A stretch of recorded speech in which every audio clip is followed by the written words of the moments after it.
నమస్కారం, welcome to I dream. ధర్మ మార్గం విత్ విజిత కార్యక్రమానికి స్వాగతం.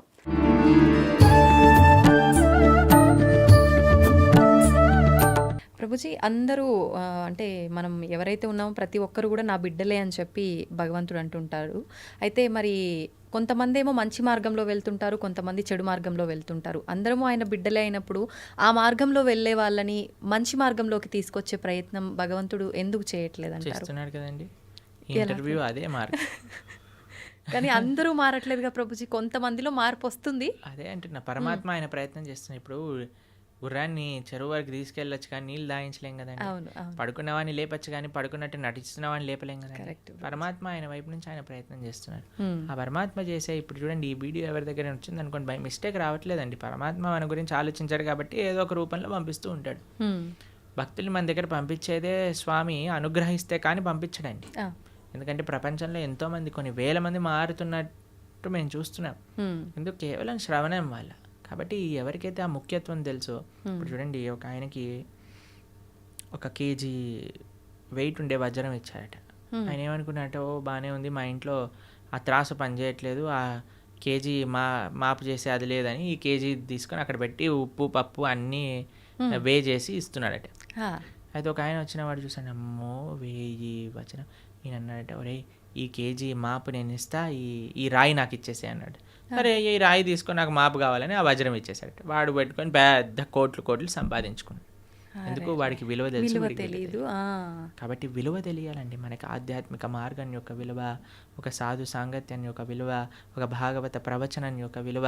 శ్రీకృష్ణ భగవానుడు మనకి చెప్తున్నాడు ఒక విషయం, మనకి ఇంత మనుష్య జన్మలో ఇంతమంది ఎన్నో విషయాలు వింటూ ఉంటే నా దగ్గరికి కృష్ణుడు ఈ విధంగా కృష్ణుడు భక్తి గురించి చెప్పే విధంగా నాకు తెలిసింది అంటే మనం మారడానికి ప్రయత్నం చేయాలి. అప్పుడు పరమాత్మ యొక్క కృప అనేది ఉంటుంది, లేకపోతే ఉండదు. ప్రభుజీ, ఇలాంటి మాటలు విన్నప్పుడు చాలామంది వెంటనే అరే నిజంగా ఇలా వెళ్తే బాగుంటుంది కదా అని అనుకుంటారు. కొంతమంది ఏమో అక్కడే ఆగిపోతారు వినడం దగ్గరే, కొంతమంది ముందుకెళ్తారు. ఇలా ఆగిపోయిన వాళ్ళు అనుకుంటారు రేపు నుంచి ఈ బ్రహ్మముహూర్తంలో లేవాలట, లేద్దాము, ధ్యానం చేద్దాము, భగవంతుని స్మరణలో ఉందాము అని. కానీ అనుకున్నట్టుగా చేయలేరు, వదిలేస్తుంటారు ఎక్కడికక్కడ. అలాంటి వాళ్ళు నిజంగా నిత్య జీవితంలో ఏ రకంగా కనుక ఫోకస్ చేస్తే బాగుంటుంది? అన్నిటికంటే మెయిన్ రీజన్ ఆగిపోవడానికి భక్తుల యొక్క సాంగత్యం లేకపోవటం. ఈ ప్రపంచంలో మనం ఏదైనా మంచి వైపు వెళ్ళాలి అని అంటే చాలా కఠినమైనది.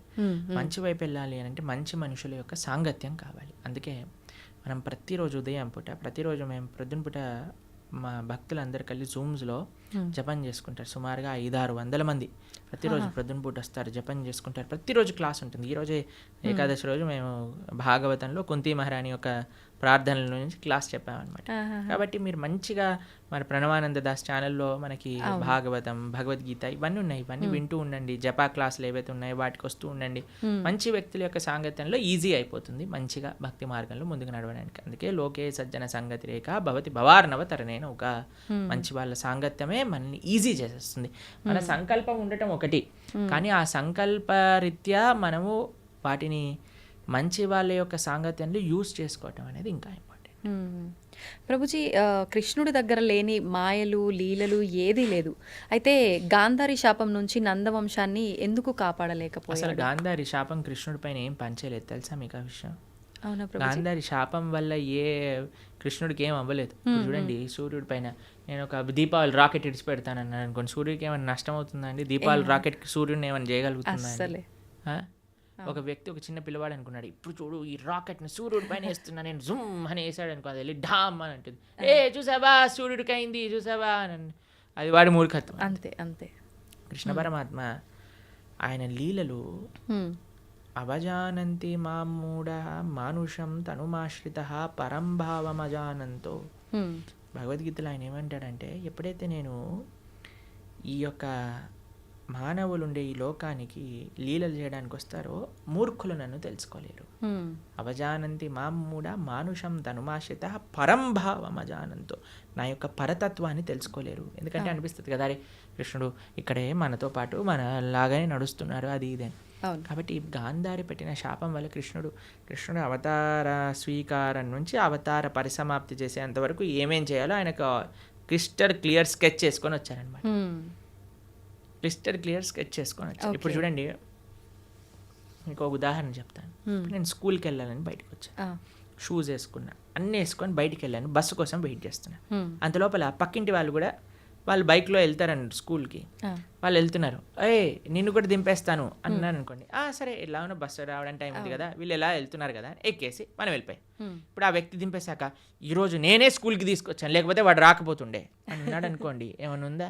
ఆల్రెడీ స్కూల్కి తయారయ్యాడు, బస్సు కోసం వెయిట్ చేస్తున్నాడు, బస్సు వచ్చే లోపల వెయిట్ చేస్తున్నారు కదా, ఈయన ఎలా వెళ్తున్నాడు కదా అని వెళ్ళాడు, అంతే కదండి. అలానే పరమాత్మ ఈ విధంగా అవతార పరిసమాప్తి జరుగుతుంది, ఈ విధంగా ఏదో అంశం పరలోకానికి వెళ్ళిపోతుంది అని అన్ని ప్లాన్ ఉంది. గాంధారి నువ్వు నశించుగాక, సరేలే ఎలాగనో ప్లాన్లో ఉంది కదా, ఈవిని కూడా స్వీకరిద్దాం, ఈ మాటలు కూడా స్వీకరిద్దాం అని పరమాత్మ స్వీకరించాను. అంతేగాని గాంధారి శాపం వల్లే అయింది, సూర్యుడికి పైన రాకెట్ వేసినట్టు. ఓకే, మన మూర్ఖత్వమే అవుతుంది. ఓకే ఓకే ప్రభుజీ, శ్రీకృష్ణ తులాభారం గురించి తెలుసు కదా, అయితే తులాభారంలో తులసికి చాలా ప్రాముఖ్యత ఉంటుంది. మరి మన నిత్య జీవితంలో మన మనుషులకి తులసి ప్రాధాన్యత ఏంటి ప్రభుజీ? బృందాయే తులసి దేవ్యాయే ప్రియాయే కేశవస్య చ విష్ణుభక్తి ప్రదే దేవి సత్యవద్దే నమో నమః. శ్రీకృష్ణ ప్రేయసి, శ్రీకృష్ణకి అత్యంత గొప్ప భక్తురాలు తులసి మహారాణి. మనము చాలా జాగ్రత్తగా తులసి మహారాణి యొక్క ఆరాధన చేయాలి. చాలామంది అనుకుంటారు స్త్రీలు ఒక్కళ్ళే ఆరాధన చేయాలి, కాదండి. ప్రతి ఒక్కళ్ళు, పురుషుడైనా స్త్రీ అయినా పిల్లవాడైనా పెద్దవాడైనా వృద్ధుడైనా అందరూ తులసి మహారాణికి ప్రదక్షిణ చేయాలి. 4 ప్రదక్షిణలు చేయాలి, నీళ్లు ప్రతిరోజు సమర్పణ చేయాలి. మా ఆలయాల్లో ప్రతిరోజు ప్రొద్దున సాయంత్రం తులసి ఆరాధన జరుగుతుంది. మీరు చూడండి, ఇస్కాన్ టెంపుల్కి వచ్చి ఆ పూజ ఏదైతే భగవంతుడు ఉండే గర్భగృహంలో ఉంటారో అక్కడ తులసీదేవి కూడా ఉంటుంది. తులసీదేవికి వస్త్రాలు వేసి తులసీదేవిని ఆశీర్వదిస్తారు. విగ్రహ రూపంలో కాదు, తులసి కోటకే వస్త్రాలు సమర్పణ చేసి అక్కడ పెడతారనమాట. ఎందుకంటే ఆవిడ సాక్షాత్తుగా కృష్ణుడి యొక్క పరమ భక్తురాలు కాబట్టి. అందుకే కృష్ణుడికి పెట్టే నైవేద్యము, ఏ అభిషేక ద్రవ్యం, నీరు, దేన్నైనా సరే తులసి వేయకుండా సమర్పణ చేయొద్దు భగవంతుడికి. తులసి పెడితేనే స్వామి స్వీకరిస్తారు. తులసి పెట్టిన నైవేద్యం భగవంతుడు స్వీకరించారు, భక్తులు కూడా అలాంటి నైవేద్యాన్ని స్వీకరించారనమాట. కాబట్టి విష్ణు తత్వానికి ఎక్కడైనా సరే నైవేద్యం పెట్టామంటే తులసి పెట్టి మాత్రమే చెయ్యాలి. కాబట్టి తులసి ఆరాధన ముఖ్యంగా కార్తీక మాసంలో ప్రతి నిత్యం కూడా మనం 3 సార్లు నీళ్లు వేసి 4 సార్లు ప్రదక్షిణ చేయాలి. తులసి మహారాణికి దీపం పెట్టాలి తులసి దగ్గర, తప్పనిసరిగా ప్రతి ఒక్కరు చేయాల్సిన పని. ప్రభుజీ, తులసిలో కూడా 2-3 రకాల తులసులు ఏదైనా పర్వాలేదు. ఓకే, అయితే ముఖ్యమైన పర్వదినాల్లో తప్ప సాయంకాలం సమయంలో దీపారాధన చేయకూడదు తులసి దగ్గర అని చెప్పి అంటుంటారు. ప్రతిరోజు చేయాలి, ప్రొద్దున రాత్రి భగవంతుడి ఆలయంలో, భగవంతుడి యొక్క పూజా మందిరంలో తులసి మహారాణి దగ్గర ప్రొద్దున రాత్రి నిత్యము ప్రతిరోజు చేయాలి దీపారాధన. ఓకే ప్రభుజీ, కృష్ణుడి విషయానికి వస్తే గోపికలతో రాసలీలలు ఆడుతుంటాడు బృందావనంలో అని చెప్పి అంటుంటారు. అయితే దాన్ని తప్పుగా కూడా భావించకూడదు అని అంటుంటారు. మరి కామక్రీడకు రాస క్రీడకు తేడా ఏంటి? అసలు అది కామక్రీడ అని భావించొద్దంటారా? అసలు రాసలీల అంటే ఏంటి, అసలు కామం అంటే ఏంటి, ఇవన్నీ తెలుసుకోవాలి ఫస్ట్. ఇప్పుడు చూడండి, కృష్ణుడు రాసలీల చేసినప్పుడు ఆయన వయసు ఎంతో తెలుసా అండి? 6 సంవత్సరాలు. చిన్నపిల్లడు. 6 సంవత్సరాల పిల్లలు అమ్మాయిలు అబ్బాయిలు అందరూ కలిసి ఆడుకుంటున్నారు అనుకోండి, మీరు ఏమంటారు? దూరం జరుగు, అమ్మాయి దగ్గర ఆడద్దు అని అంటారా మీరు ఎప్పుడైనా? లేదు. మీరు ఎప్పుడైనా అలా చేశారా మీ పిల్లలతో? ఎప్పుడైనా అందరు చిన్న పిల్లలు అందరూ కలిసి ఆడుకుంటున్నారు అనుకోండి, ఎప్పుడైనా డిఫరెన్షియేషన్ చూస్తామని? 6-7 సంవత్సరాల వయసు ఉన్న పిల్లవాడండి రాసక్రీడ జరిగినప్పుడు, తెలిసినా మీకు? ఇంకో విషయం చెప్తాను, గోపికలు అంటే ఎవరు? గోపికలు అంటే స్త్రీ, కృష్ణుడు అంటే పురుషుడు కాదండి. కృష్ణుడు యొక్క శక్తియే గోపిక. కృష్ణుడి యొక్క హ్లాదిని శక్తి యొక్క స్వరూపములే గోపికలన్నీ కూడా, శ్రీమతి రాధారాణి కూడా.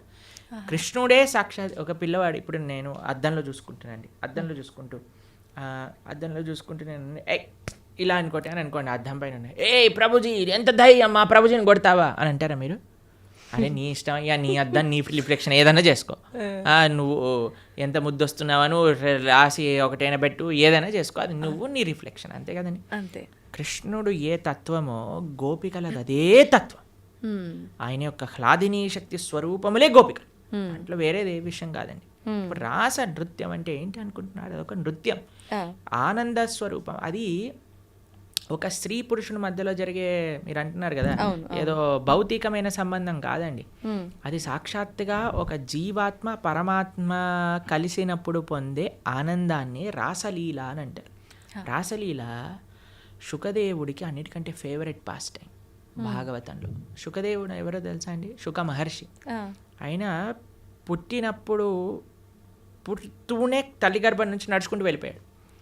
ఎలాంటి వైరాగ్యం కలిగిన వాడు అని అంటే, ఆయన స్త్రీలు స్నానం చేస్తున్న సరస్సు పక్క నుంచి వెళ్తే స్త్రీలందరూ బిందాస్గా స్నానం చేస్తున్నారనమాట, వస్త్రాలు కూడా కప్పుకోలేదు. వ్యాసుల వారు అడుగుతారు, అయ్యా ఏంటి మీరు అని అంటే, ఆయనకండి స్త్రీ పురుష భేదమే లేదు, ఆయన అంతా ఆత్మజ్ఞాన తత్వంలో రమించేవాడు, కాబట్టి మాకు ఆయన డిఫరెన్సియేషనే తెలియలేదు. ఎందుకంటే స్త్రీకి చాలా తొందరగా పురుషుడి దగ్గర ఏదైనా చెడు భావన ఉంటే కనిపట్టేయచ్చండి. కానీ ఆ స్త్రీలు అంత వైరాగ్యం కలిగిన శుక మహర్షి ఏంటో తెలుసా అండి, ఆవు పాలు పితికినంత సమయం కంటే ఎక్కువ ఒక ప్రదేశంలో ఉండలేరు, అంత వైరాగ్యం కలిగిన వ్యక్తి. ఆయనకి ఫేవరెట్ లీల రాసలీల. అంటే అంత వైరాగ్యం కలిగిన వ్యక్తి ఒక భౌతికమైన గర్ల్ ఫ్రెండ్ బాయ్ ఫ్రెండ్ విషయాలు మాట్లాడతారా అండి? అది కూడా ఎవరి ముందు? పరీక్షిత్ నరేంద్రుని ముందు. వేలాది మంది ఋషులు యోగులు మునులు కూర్చొని శ్రవణం చేస్తున్న ఒక సభలో. కాబట్టి మనం రాసలి భగవంతుడి యొక్క తత్వాన్ని కమెంట్ చేయటం కంటే ముందు అసలు ఏంటా ఆ తత్వము అని చదువుకోవాలి. అందుకే మీ అందరికీ నేను చెప్పేది ఏంటంటే, భాగవతం వినండి, భాగవతం చదవండి. మన ఛానల్లో ప్రణవానంద దాస్ అనే ఛానల్లో 47 లెక్చర్లు శ్రీమద్ భాగవతం, కేవలం 47 గంటలు మీరు ఇస్తే కృష్ణుడి యొక్క పరిపూర్ణ తత్వం అనేది మనం అర్థమవుతుంది. అది మాత్రం మిస్ చేయకుండా చూడండి. కృష్ణతత్వం గురించి, మన సనాతన ధర్మం గురించి మొత్తం అర్థమవుతుంది. ఫస్ట్ నుంచి లాస్ట్ వరకు వినండి, మొత్తం క్లారిఫై అవుతుంది. ప్రభుజీ, వైరాగ్యం అన్నారు కదా, చాలామంది వాళ్ళ లైఫ్లో కూడా అన్ని కష్టాల నుంచి తట్టుకోలేక ఇబ్బందులు పడి దాని నుంచి బయటికి రాలేక వైరాగ్యం చెందుతుంటారు. ఇంకా లైఫ్ వద్దు, ఎందుకు ఈ ఫ్యామిలీ లైఫ్, రకరకాలుగా. అలాంటి వైరాగ్యం నుంచి కొంతమంది డివోషనల్గా ఎక్కువ కనెక్ట్ అవుతుంటారు భగవంతుడికి. నిజంగా అది వైరాగ్యం వల్ల వచ్చిన భక్తి నిజమైన భక్తి అంటారు. ఈరోజే ఒకళ్ళు చెప్తున్నారు, ప్రభుజీ ఈ కష్టం వచ్చి ఉంటే నేను భక్తి మార్గంలోకి రాకపోయి ఉండేదాన్ని అని అంటున్నారు అనమాట. కాబట్టి కొన్నిసార్లు కష్టాలు కూడా మనం భగవంతుడి వైపు పంపిస్తూ ఉంటాయి, ఆనందం కూడా తీసుకెళ్తూ ఉంటుంది, కష్టం కూడా. ఏదైతే మనం భగవంతుడి వైపు తీసుకెళ్తుందో అది నిజమైన. మరి భక్తికి వైరాగ్యం అవసరమా అంటే అవసరం, కానీ వైరాగ్యమే భక్తి కాదు. ఇప్పుడు మన ఈ స్టూడియోకి రావాలి అంటే ఆ డోర్ ఓపెన్ చేయాలి. వైరాగ్యం అనేది డోర్ లాంటిది, అందులోపల నుంచి ప్రవేశిస్తే భక్తి మార్గం లోపలికి రాగలుగుతాం అనమాట. కాబట్టి వైరాగ్యం కావాలి. వైరాగ్య విద్య నిజభక్తి యోగ శ్రీ చైతన్య మహాప్రభు యొక్క ఉపదేశములలో వైరాగ్యము అని అంటే ఏదో ఫల్గు వైరాగ్యం కాదండి, నిజమైన వైరాగ్యం మనకు కావాలి. యుక్త వైరాగ్యము అని అంటారు. ఫల్గు వైరాగ్యము అని అంటే ఇప్పుడు చూడండి, శ్మశాన వైరాగ్యము అని అంటారు, ప్రసమ వైరాగ్యము అని. ఇదంటే ఎలా అంటే ఇప్పుడు చూడండి, శ్మశానంలో ఎవరైనా కాలిపోతున్నారనుకో, మనది కూడా అదే గతి కదా. ఇంటికి వచ్చాక ఏం చేసావు అంటే, ఇడ్లీ వద్దు నాకు పెసరట్టు కావాలి. ఏం వైరాగ్యం అండి? పోయేవాడికి ఇడ్లీ తిన్నా సాంబార్ తిన్నా ఒకటే కదండి. రెండోది ఏమనుకుంటుందట అంటే, ఎవరైనా ప్రసవ వేదన ఊ అని అరుస్తున్నప్పుడు, అమ్మో నేను మాత్రం పిల్లల్ని కానీ ఇంత నొప్పి నేను భరించలేను. మళ్ళీ పెళ్లి చేసుకోగానే ఒక పిల్లోడు, రెండో పిల్లోడు, మూడో పిల్ల, నాకు కూతురు కావాలి, నాకు ఇంకో అలాంటివి అనమాట. అలాంటి వైరాగ్యం పనికిరాదు. వైరాగ్యం అంటే ఏంటి? నా దగ్గర ఉన్నదంతా కూడా భగవత్ సేవలో ఉపయోగిస్తా. యుక్త వైరాగ్యము. ఇప్పుడు మీకు ఒక విషయం చెప్తాను. నేను ఇలా వెళ్తున్నాను అనుకోండి, ఒక పర్స్ పడిపోయింది అనుకోండి, అమ్మయ్య దేవుడు నాకు ఈ విధంగా కరుణించాడు, డబ్బులు నాకు ఇచ్చాడని తీసుకోవటం ఒక విధి. రెండవది ఏంటి? అయ్యో నాది కాదు కదా, వదిలేస్తాను, నేను ముందుకెళ్ళిపోతాను, ఇంకో విధి. లేదు మూడు, అరే పర్స్ పడింది విజిత గారు, ఎవరిదైనా అంటే అయిందే అండి ఇచ్చేయటం మూడో విధి. ఏది మంచిది అంటారు ఈ మూడిట్లో? అడిగి ఎవరిది అని ఇవ్వటమే, అంతే కదండి. దాన్ని యుక్త వైరాగ్యం అంటారు. ప్రతి ఒక్కటి తీసుకో, ఎవరికి చెందాల్సిందో వాడికి చెందించు. ఈ ప్రపంచంలో ఉన్నదంతా కృష్ణుడికి చెందిందే, కాబట్టి ఆయనకి సమర్పణ చెయ్యి. అది నిజమైన వైరాగ్యం, నిజమైన భక్తి అని అంటే. నీ కోసం నువ్వు వాడుకోకు, పరమాత్మ కోసం ఉపయోగించు, దేశం కోసం ఉపయోగించు, ధర్మం కోసం ఉపయోగించు, భాగవతోత్తముల కోసం ఉపయోగించు, భగవంతుడి కోసం ఉపయోగించు. అది వైరాగ్యం. ప్రభుజీ, భగవంతుని ఆరాధించాలంటే భక్తి ఒకటే ప్రధానమా? శరీరం కూడా శుచిగా ఉండాలి అంటుంటారు. నిజంగా శరీరం శుచిగా ఉండటం అంటే ఏంటి? మీరు అన్నారనుకోండి, ప్రభుజీ మా పిల్లల్ని స్కూల్కి పంపిస్తాను కానీ యూనిఫామ్ అయ్యాను, యూనిఫామ్తో ఏం సంబంధం ఉండండి, వాళ్ళకి చదువుకోవడం కావాలి, వాళ్ళు చదువుకోవాలని ఇచ్చి ఉందంటే స్కూల్ వాళ్ళు ఎలా చేస్తారండి? ఏమంటారు? ఫస్ట్ యూనిఫామ్ వేసుకొని రా, అంతే కదండి. అవునా కదా? స్కూల్ షూస్ పైన మొత్తం బురద జల్లి పంపించి, బురద ఉంటే ఏంటి, నువ్వు చదువు చెప్పు, ఆయన చదువు నేర్చుకోవడానికి వచ్చావు, నువ్వు చదువు చెప్పడానికి వచ్చావు, షూ బూట్ ఇవన్నీ అంటావు ఏంటి అని అంటారా మీరు? ఏమంటారా? అమ్మ టీసీ ఇస్తాను, తీసుకెళ్ళు, మీ పిల్లల్ని వేరే స్కూల్లో జాయిన్ చేయించు అని అంటారు. అంతేనండి. గోర్లు ఎందుకు కట్ చేసుకోవాలండి, గోర్లకి చదువుకి ఏం పని ఉంది అంటే, మా స్కూల్లో పీటీ సార్ ఉంటే వాడు పెద్ద కర్ర పట్టుకొని పాట్ అని కొట్టేవాడు, గోర్లు పెరిగాయండి.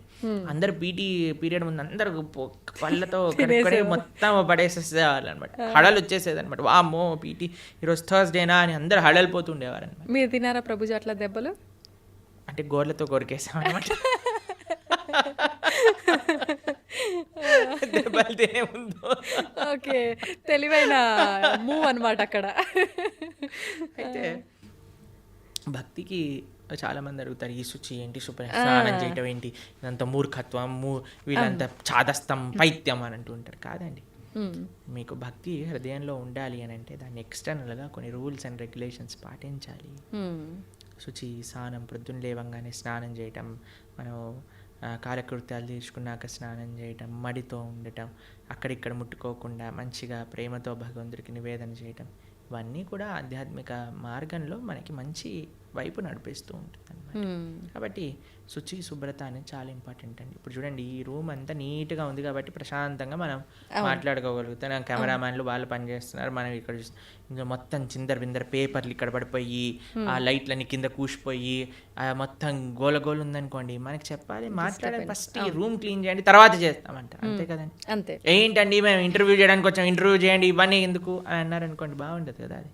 కాబట్టి శుచి, శుభ్రత డైరెక్ట్గా మనసుకి కనెక్షన్. ఇప్పుడు చూడండి, ఇంటికి వచ్చారనుకోండి, ఇంట్లో అన్నీ నీట్గా ఉండి చక్కగా సాంబ్రాణి, మా ఇంటికి వచ్చినప్పుడు బ్రహ్మాల ఆరాధన చేశాక సాంబ్రాణి పొగ వేస్తారనమాట. అప్పుడు ఆ ఆధ్యాత్మిక గుడికి వచ్చిన వాతావరణంలో లాగా ఉంటుందన్నమాట.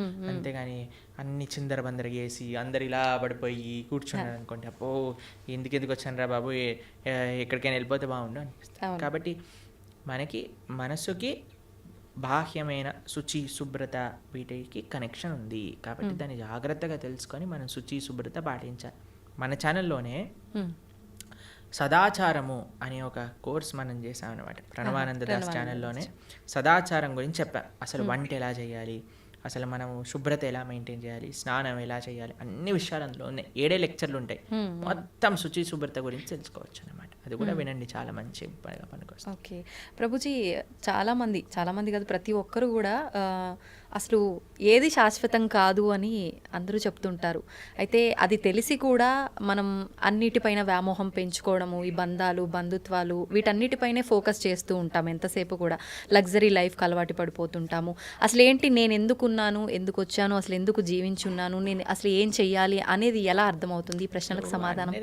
ఇప్పుడు 2 ఎక్స్ట్రీమ్స్లో ఉంటారండి. ఒకటి టూ అటాచ్డ్ లేదా టూ డిటాచ్డ్. భక్తి అలా కాదు.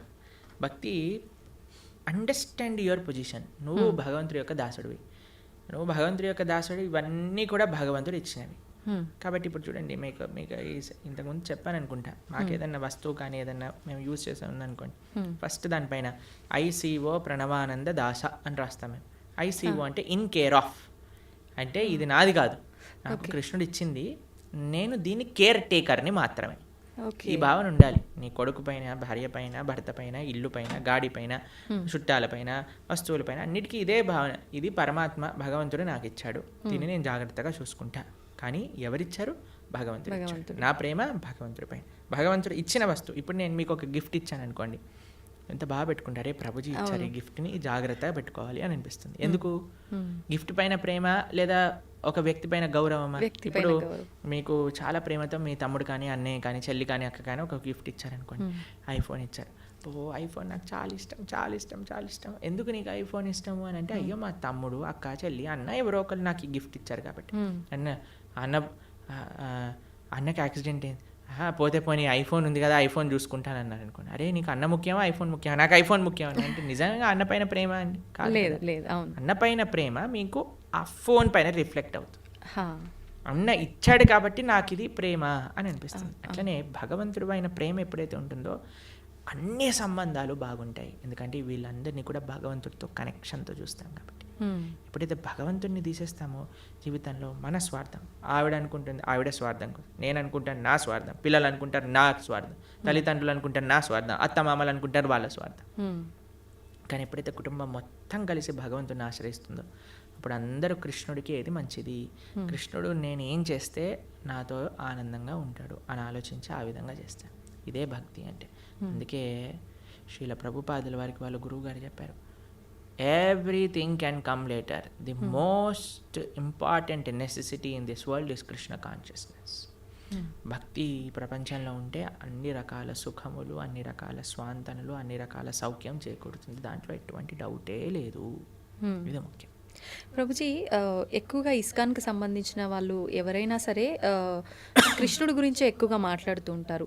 మరి కృష్ణుడి సోదరుడు బలరాముడి పాత్ర గురించి గాని, ఆయనకు సంబంధించిన విశేషాలు ఎందుకని తెలియజేయరు? బలరాముడు ఎందుకండి మేము ఎన్నోసార్లు బలరామ జయంతి పెద్ద ఉత్సవం మా ఆలయాల్లో తెలుసా మీకు? మా సాంప్రదాయంలో బలరాముడి ఉత్సవం కానీ బలరాముడి యొక్క లీలలు చర్చించుకోవటం కానీ చాలా ముఖ్యంగా చేస్తాం. మీరు ఎప్పుడైనా మా బలరాముడి గురించి మాట్లాడిన వీడియోలు ఎన్నో ఉన్నాయి. కాబట్టి బలరాముడు గురువుకి సంకేతం. ఆయన యొక్క శక్తియే గురు పరంపర ద్వారా వస్తుంది, మన ఆచార్యుల వరకు వస్తుందన్నమాట. కాబట్టి మన గురువు చేసే శుశ్రూష, గురువు చెప్పే మాటలు సాక్షాత్తుగా బలరాముడు చెప్పే మాటలే అనమాట. కాబట్టి నిరంతరం వాటిని ఆరాధన చేస్తాం. బలరాముడికి ఆధ్యాత్మిక శక్తి ఇస్తాడనమాట, చాలా ముఖ్యమైన. ఓకే, నిజంగా చాలా మంచి విషయాలు తెలియజేశారు ప్రభుజీ. ముఖ్యంగా కార్తీక మాసము, దామోదర పూజ, ఎక్కువగా కృష్ణుని ఆరాధించే వాళ్ళు ఉంటారు. ప్రత్యేకించి ఈ మాసంలో ఎలా ఆరాధించాలి, ఏంటి అసలు ఈ సమాజంలో మనం భక్తి మార్గం వైపు ఎలా వెళ్ళాలి, ఇలాంటి మంచి విషయాలు తెలియజేసినందుకు ధన్యవాదాలు ప్రభుజీ. హరే కృష్ణ. ధన్యవాదాలు మాతాజీ.